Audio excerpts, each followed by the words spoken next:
Global happenings today. We communicate. We analyze global news.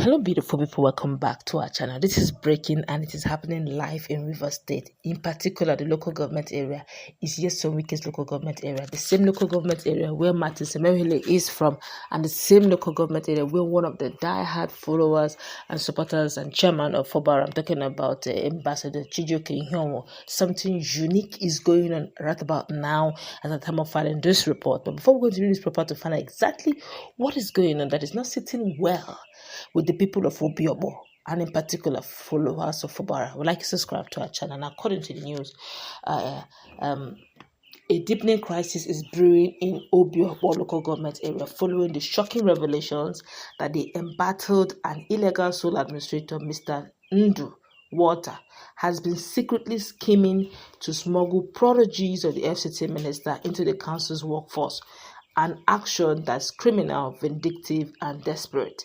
An insider in the council who spoke under anonymity confided in the correspondent that Mr. Walter has perfected plans to illegally employ a crop of loyalists tied to FCT minister in a brazen attempt to plant political stooges across the local government system. Now, these backdoor employment arrangements are not only illegal, but also undermine due process and the sanctity of Rivers State civil service.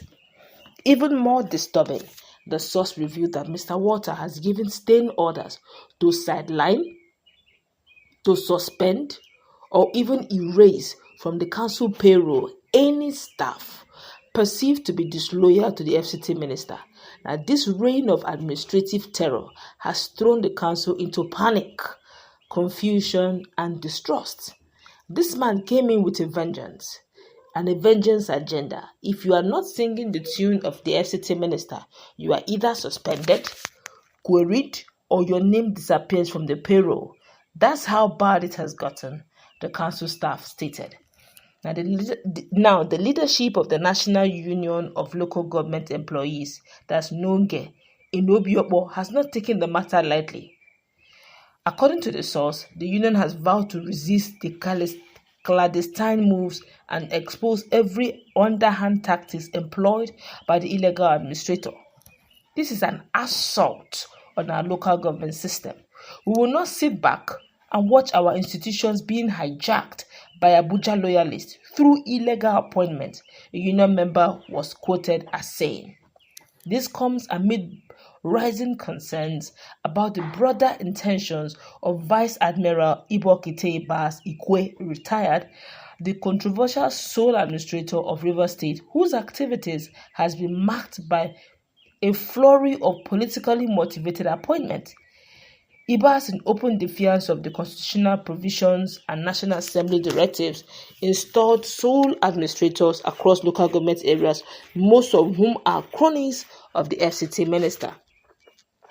Observers say this latest plot only confirms the widespread fears that the illegal appointees were sent to hijack the local government structures in Rivers State, paving the way for absolute control by some Abuja politicians. The question on every Rivers person's lips now is simple. Who gave Ibas Ekwe the mandate to auction our local government areas to the FCT minister? His pattern of appointments reeks of sabotage, and his silence over the action of people like Ndu Water tells you all you need to know, said a prominent political analyst in Port Harcourt.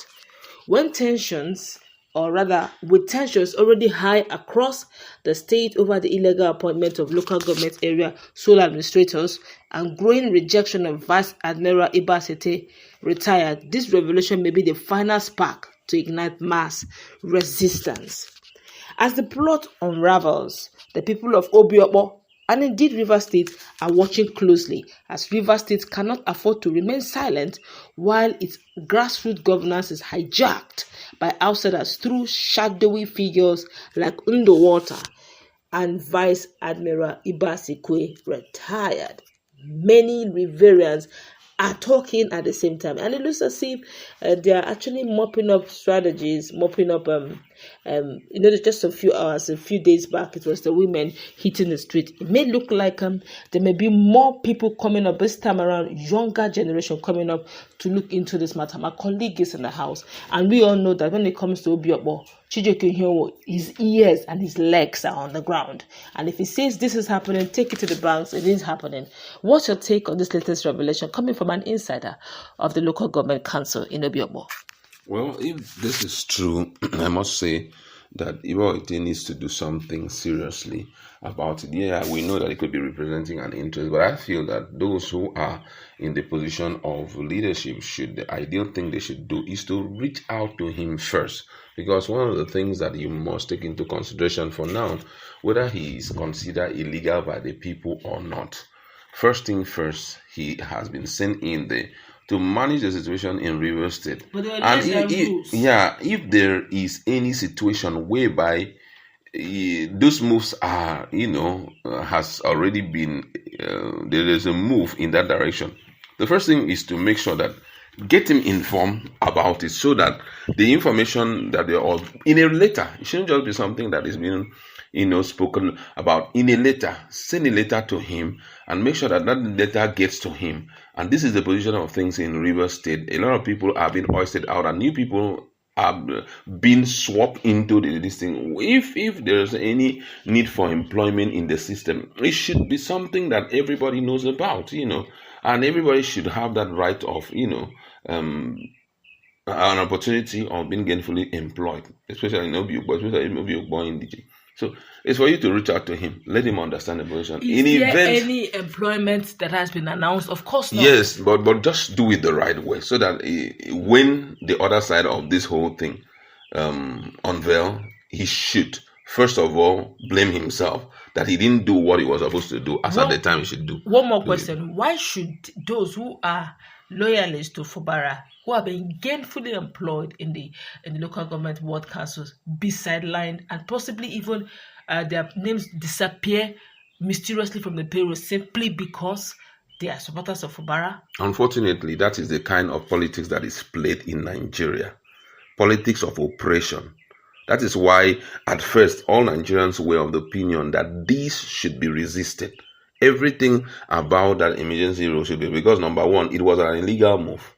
And being an illegal move, okay, emergency rule you can say it's included in the constitution, but bringing in a sole administrator is outrightly an illegal move. And being an illegal move, it's meant not to be. So allowing such things to fly in and, it's being pampered and all of that, we're going to see what's worse than this, because I think that Wike is, unfortunately, it's the truth. He sees himself as the Mandela of Rivers State, as P. He's the one that gave birth to that word, Rivers State. So I must maintain my structure irrespective of what.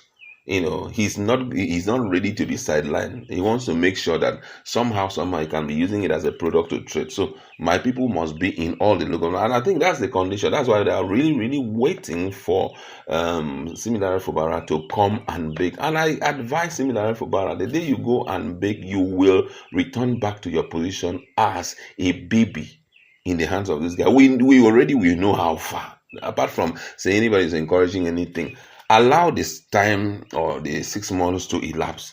Go back. Start doing your function.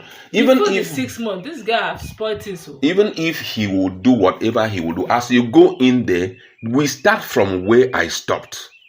In terms of employment, in terms of people that are going to be in position of leadership and all of that. Let it be a wrestling again, because I know that even and they will not start the suspension again. No problem. But guess what? He shouldn't allow those things to stand. And also, I think the people should wake up to their responsibility of protesting and letting the president know what is going on. I think this thing may escalate to something. Already we are hearing some very renowned Nigerians talk about it. The likes of Tunde Bakare coming out to say those things he said points to the direction that they are fully in the know of what is going on. And Nigeria, unfortunately, is bleeding.